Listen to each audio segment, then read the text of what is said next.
ஓம் நமோ நாராயணாய நமக. வாழ்க வையகம், வாழ்க வளமுடன். நண்பர்களே, ஒவ்வொரு மனிதனுக்கும் ஒவ்வொரு பொருளுக்கும் கொள்ளல் தள்ளல்னு ஒரு சக்தி இருக்குது. அதாவது ஒரு ஏற்பி வெளியில் தள்ளக்கூடிய ஒரு சக்தி இருக்குது.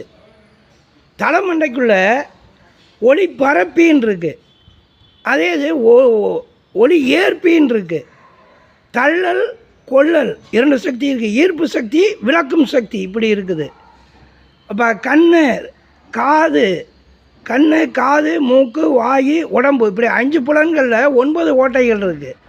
இதில் கண்ணு 2, காது 2 4, மூக்கு 2 6, வாயு 1 7 துவாரங்களையும் வெளியே தள்ளக்கூடிய ஒரு சக்தியும் உள்ளே இழுக்கக்கூடிய ஆகர்ஷண சக்தியும் இருக்குது.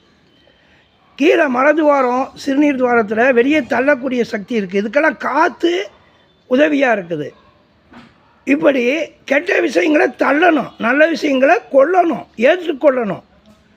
இப்படி நல்ல விஷயங்களை ஏற்றுக்கொண்டு நாம் ஒரு ஆனந்த நிலையில் வாழணும். நண்பர்களை, வெட்ட வெளியில் சேட்டிலைட் இருக்குது, அதை பரமான்மான்னு வச்சுக்கிட்டோம்னா செல்ஃபோனு அதில் நெட்டு ரீசார்ஜ் பண்ணி டவுன்லோடு அப்லோடு பண்ணுறோம்.